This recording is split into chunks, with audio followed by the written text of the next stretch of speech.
स्वागत है आप सभी विद्यार्थियों का Subhash study centre YouTube channel पर। आज का यह वीडियो कक्षा 10 के छात्रों के लिए काफ़ी ज़्यादा महत्वपूर्ण होगा, क्योंकि इस वीडियो के द्वारा हम आपके साथ साझा करेंगे सत्य असत्य कथन पर आधारित कुछ मोस्ट इम्पोर्टेंट प्रश्नों को और साथ ही इनसे रिलेटेड कुछ मोस्ट इम्पोर्टेंट तथ्यों को, जिन्हें जानकर आपको काफ़ी ज़्यादा फायदा होगा। तो चलिए स्टार्ट करते हैं। और उससे पहले यदि आपने इसके पहले के वीडियो में मैंने जो सत्य असत्य कथन पर आधारित प्रश्नों को करवाया है, उस वीडियो को आपने ना देखा हो, जिसमें सन 2015 की बोर्ड परीक्षा में आए हुए प्रश्नों को करवाया है, उनसे रिलेटेड वीडियो भी आप देख ले चैनल की प्लेलिस्ट के द्वारा। और आज के इस वीडियो में हम आपको बोर्ड परीक्षा सन 2016 में पूछे गए महत्वपूर्ण प्रश्नों को करवाएंगे। तो चलिए पहले प्रश्न के कथन कुछ इस प्रकार से हैं, यहाँ पर आप देख सकते हैं। पहला कथन है,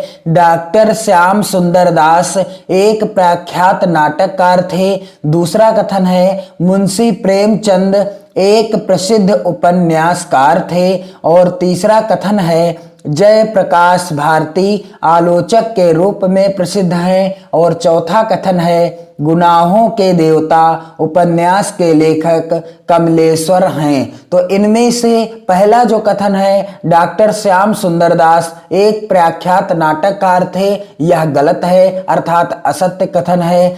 तीसरा कथन जो है, जयप्रकाश भारती आलोचक के रूप में प्रसिद्ध हैं, यह भी कथन असत्य है। और चौथा कथन, गुनाहों के देवता उपन्यास के लेखक कमलेश्वर हैं, यह भी बिल्कुल असत्य कथन है। और सत्य कथन कौन सा है, मुंशी प्रेमचंद एक प्रसिद्ध उपन्यासकार थे। और मैं आपको जानकारी दे दूं कि मुंशी प्रेमचंद जी के कुछ महत्वपूर्ण उपन्यास यहाँ पर आप देख सकते हैं। गोदान गबन निर्मला,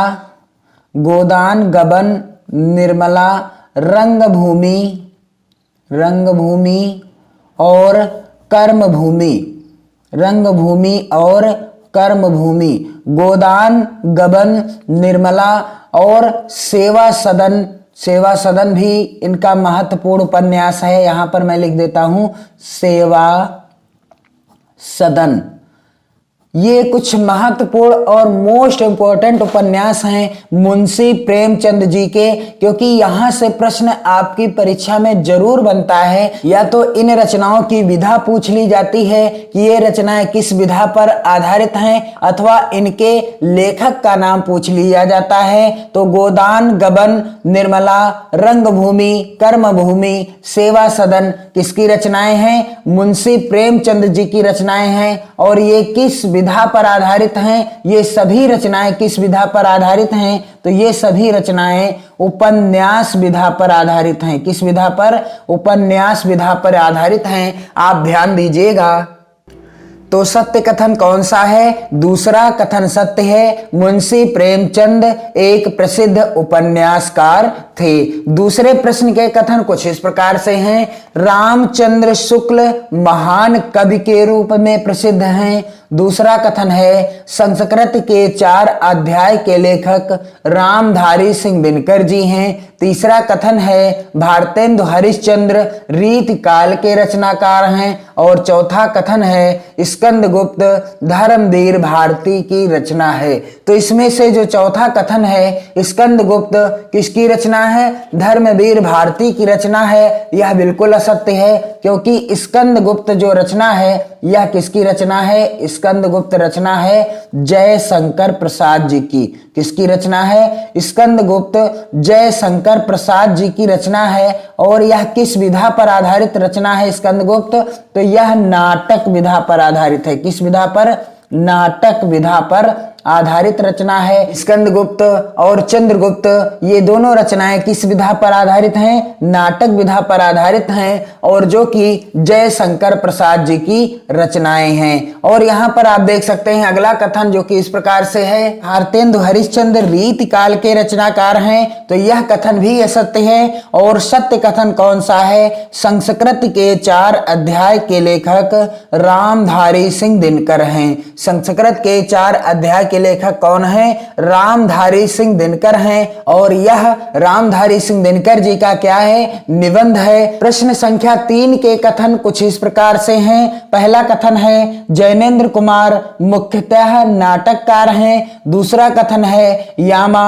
जयशंकर प्रसाद का कहानी संग्रह है। और तीसरा कथन है आचार्य रामचंद्र शुक्ल साहित्य इतिहासकार थे। और चौथा कथन है डॉक्टर राम कुमार वर्मा कहानीकार थे। तो यहाँ पर पहला कथन जो दिया गया है जैनेन्द्र कुमार मुख्यतः नाटककार हैं, यह कथन बिल्कुल असत्य है। दूसरा है यामा जयशंकर प्रसाद का कहानी संग्रह है, यह भी गलत है, क्योंकि यामा किसकी रचना है? यामा जो रचना है महादेवी वर्मा जी की रचना है। आप ध्यान देंगे यामा, दीप शिखा आदि ये किसकी रचनाएं हैं? यामा और दीप शिखा ये सभी रचनाएं किसकी हैं? महादेवी वर्मा जी की रचनाएं हैं। किसकी? महादेवी वर्मा जी की। और चौथे नंबर का कथन डॉक्टर राम कुमार वर्मा कहानीकार थे, तो यह भी असत्य है। तो सत्य कथन कौन सा है? आचार्य रामचंद्र शुक्ल साहित्य इतिहासकार थे, बिल्कुल सत्य कथन है। प्रश्न संख्या 4 के कथन कुछ इस प्रकार से हैं। यहाँ पर आप देख सकते हैं रामविलास शर्मा ख्याति प्राप्त कवि हैं। दूसरा कथन है इलाचंद्र शर्मा सफल उपन्यासकार हैं। तीसरा कथन है मैला आंचल शैलेश मटियानी का प्रसिद्ध उपन्यास है। और चौथा कथन है सियाराम शरण गुप्त भेंट वार्ताकार हैं। तो इनमें से सत्य कथन कौन सा हो जाएगा? रामविलास शर्मा ख्याति प्राप्त कवि हैं, असत्य कथन है। मैला आंचल शैलेश मटियानी का प्रसिद्ध उपन्यास है, यह भी कथन असत्य है, क्योंकि मैला आंचल किसकी रचना है? फणीश्वर नाथ रेणु जी की रचना है। मैला आंचल किसकी रचना है? फणीश्वर नाथ रेणु जी की रचना है। और यह क्या है? आंचलिक उपन्यास है। मैलांचल किसकी रचना है? फणीश्वर नाथ रेणु जी की रचना है। और अगला जो कथन दिया गया है कि सियाराम शरण गुप्त भेंट वार्ताकार हैं, तो यह भी कथन असत्य है। तो सत्य कथन क्या है? कि इलाचंद्र शर्मा सफल उपन्यासकार हैं। प्रश्न संख्या 5 के कथन कुछ इस प्रकार से हैं। यहाँ पर आप देख सकते हैं पहला कथन है ममता जयशंकर प्रसाद का प्रसिद्ध उपन्यास है। दूसरा कथन है क्या लिखूं पद्मलाल पुन्नालाल बख्शी का निबंध है। तीसरा कथन है उजली आग रामधारी सिंह दिनकर का महाकाव्य है। और चौथा कथन है अजंता के लेखक जयप्रकाश भारती हैं। तो यहाँ पर ममता जयशंकर प्रसाद का प्रसिद्ध उपन्यास है, यह कथन बिल्कुल असत्य है, क्योंकि ममता जो है जयशंकर प्रसाद जी की प्रसिद्ध कहानी है। और अगला जो कथन उजली आग रामधारी सिंह दिनकर का महाकाव्य है, यह कथन भी असत्य है। और अगला कथन अजंता के लेखक जयप्रकाश भारती हैं। तो अजंता के लेखक यहाँ पर आप देख सकते हैं कौन है? अजंता के लेखक भगवत शरण उपाध्याय जी हैं। कौन है?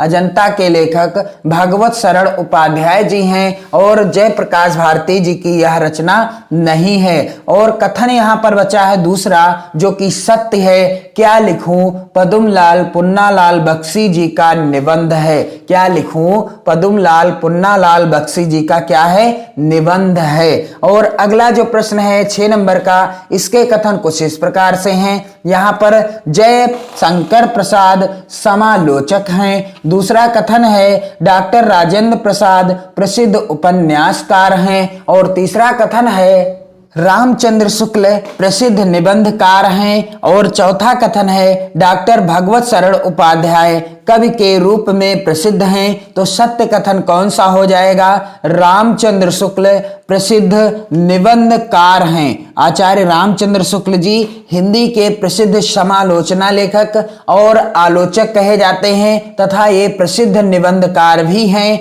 अगला जो प्रश्न है 7 नंबर का, इसके कथन कुछ इस प्रकार से हैं। यहाँ पर आप आप देख लीजिए, विद्यानिवास मिश्र कवि के रूप में प्रसिद्ध हैं। दूसरा कथन है स्कंदगुप्त आचार्य रामचंद्र शुक्ल की नाट्य कृति है। तीसरा कथन है जैनेन्द्र मूलतः डायरी लेखक हैं। और चौथा कथन है मेरी तिब्बत यात्रा राहुल सांकृत्यायन जी की कृति है। तो इनमें से आप देख सकते हैं, पहला कथन विद्यानिवास मिश्र कवि के रूप में प्रसिद्ध हैं, यह कथन असत्य है। दूसरा स्कंदगुप्त आचार्य रामचंद्र शुक्ल की नाट्य कृति है, यह भी असत्य है, क्योंकि मैंने आपको बता दिया है कि स्कंदगुप्त चंद्रगुप्त ये दोनों जयशंकर प्रसाद जी के क्या हैं, नाटक हैं। स्कंदगुप्त और चंद्रगुप्त जयशंकर प्रसाद जी के द्वारा लिखित हैं और ये रचनाएं नाटक विधा पर आधारित हैं, जिनके लेखक कौन हैं, जयशंकर प्रसाद जी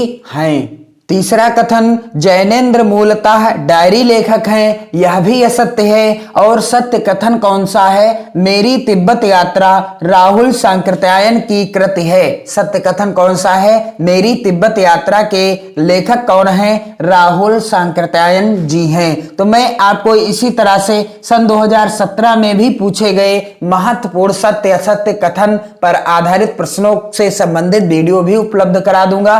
और इस तरीके से मैं आपको सन 2017, 18, 19 और 20 में पूछे गए सभी प्रश्नों के महत्वपूर्ण वीडियो उपलब्ध करा दूंगा। साथ ही महत्वपूर्ण तथ्यों की भी जानकारी दूंगा, ताकि आपको अन्य रोचक तथ्यों के बारे में भी जानकारी प्राप्त हो और आप लाभ उठा सकें। तो आपको क्या करना है कि वीडियो को ज्यादा से ज्यादा अपने मित्रों में शेयर कर देना है, वीडियो को लाइक करना है और अपने प्यारे प्यारे कमेंट्स भी लिखते रहना है। बहुत ही जल्द मैं आपको अर्धवार्षिक परीक्षा से रिलेटेड जो मॉडल पेपर मैंने आपको बताया है उसे हल करके आपके समक्ष प्रस्तुत कर दूंगा। पढ़ते रहिए, मस्त रहिए, खुश रहिए, खुशियां बांटते रहिए। जय हिंद।